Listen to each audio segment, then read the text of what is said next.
嗨，欢迎来到5分钟中文。今天是星期二，明天是星期三，昨天是星期一。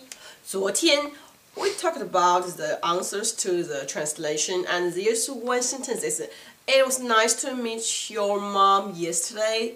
And I told you yesterday that there's a very important grammar there. And today let's talk about that. The grammar is about time, and we call it a time rule. Time rule. It is very important, but it's super easy. Super easy. Still remember how to translate "It was nice to meet your mom yesterday." The order is yesterday, nice to meet your mom. 昨天很高兴认识你妈妈。昨天认识你妈妈很高兴。And you may ask me why you put yesterday at the beginning. Okay, today let me tell you. Let me explain. In Chinese, we never, listen carefully, we never put time at the end of the sentence. It is totally different from that in English. In English, you will say, "It was so nice to meet you yesterday." You put that yesterday. "Oh, I went to the movie theater with my boyfriend yesterday." "Oh, he flew to China 2 weeks ago. He will fly to China tomorrow."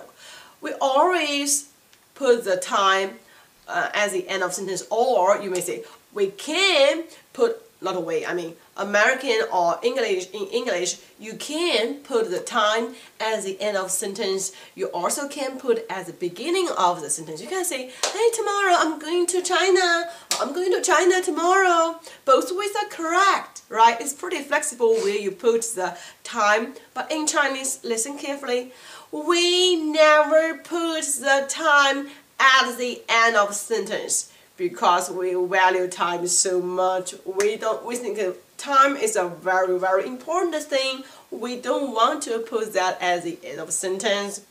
It's kind of like our culture habit. We always put the most important thing at the beginning. At the beginning, So you can only put time at the beginning. At the beginning. But listen carefully, you may ask me, what do you mean the beginning? It is just the beginning of the whole sentence. Yes, you can put at the beginning, at the very beginning of the whole sentence, like, "It was nice to meet your mom yesterday." In Chinese will be, "Yesterday it was nice to meet your mom." This is the very beginning of the sentence. You can also put the time right after the subject, because usually in Chinese we put the subject at the very beginning. I give you one example. "I will fly to China tomorrow." In Chinese, you can say, "Tomorrow I will fly to China." That is the way you put the time at the very beginning of the whole sentence. Tomorrow I will fly to China. You can also put the time right after the subject, the first subject at the sentence, the whole sentence. So you can also say, I is the subject of the whole sentence, right? "Tomorrow will fly to China." I tomorrow will fly to China. You got it? So that is what I mean beginning. Beginning. We always put time at the beginning of the sentence.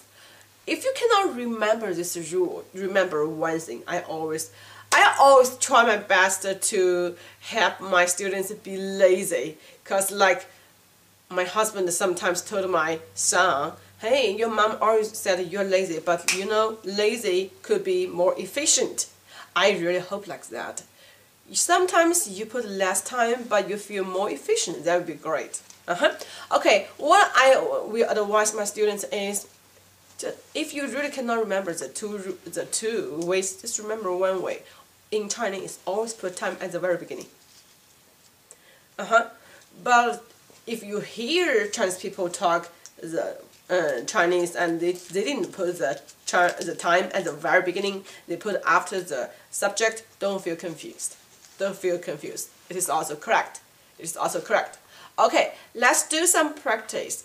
But before we do the practice, let's review 3 very important words. How to say yesterday? It's very easy because every day I talk about 昨天是星期一 How to say today? 今天是星期二 How to say tomorrow? 明天是星期三 Right? You don't need to remember. As long as you follow us every day from the very beginning of the episode, you will hear my Chinese every day. 昨天今天 blah blah blah 明天 blah blah blah Right? Okay, sentence number 1. Ready? It was my birthday yesterday. It was my birthday yesterday. Remember here, do we need to translate it? No. Why? Because in Chinese, we don't think it has a real meaning. Probably it has a function there, but it has no real meaning. So we will translate it. Yesterday was my birthday. 昨天是我的生日。昨天是我的生日。Okay, sentence number 2. I'm very happy today. I'm very happy today.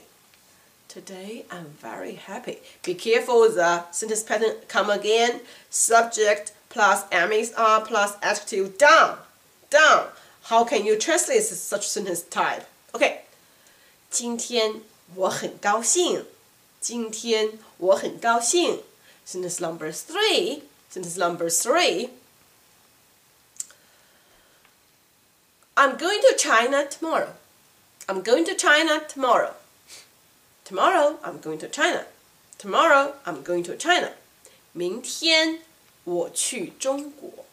明天我去中国。To go means 去。明天我去中国。明天我去中国。You got it? I hope you can understand what I emphasize today. It is about the time rule. It's very important, but it's pretty easy. Always put at the beginning of the sentence. Okay? I'll see you tomorrow. 再见. Thank you for watching our video. Please like and comment if you really enjoyed. Also, if you want to watch more videos, please subscribe to us. If you are interested in donating to help us, please check the links below. Thank you. Bye.